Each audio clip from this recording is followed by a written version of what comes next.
তুমি জিয়ের লগে রাগারাগি করতে আসিলা, তাই অরে তোমার দিক থেকে আমার দিকে ঘুরানোর জন্য। চি চি চি চি চি চি চি চি, কি গেন্নার কথা ম্যাগো। ভর সন্ধ্যেবেলা অফিস থেকে ফিরে ঝিকে আমার দিক থেকে ঘুরিয়ে নিজের দিকে আনছিলে। আরে দূর, তা না কইতেছি, অত বকাবকি করলে আজকালকার দিনে জি টেকে না। থামো তুমি, ছোট মুখে আর বড্ড বড় বড় কথা বলে কিনা বাবু সবসময় ষাঁড়ের মতো চেঁচায় কেন?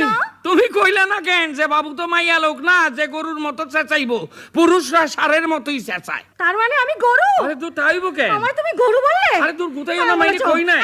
100 বার বলেছো। আরে একবারও কই নাই, গুতাইও না। সে শোনো, বোনাস বোনাস বোনাস পাইছি। তাই নাকি?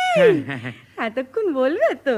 কত গো? 800 টাকা। এই যে কতটা সরিয়েছো? হ্যাঁ, আলাদা পকেটে কতটা সরিয়েছো দেখি। না না, এই যে কাতুকুতু লাগে, কাতুকুতু লাগে। এই যে এই যে 400।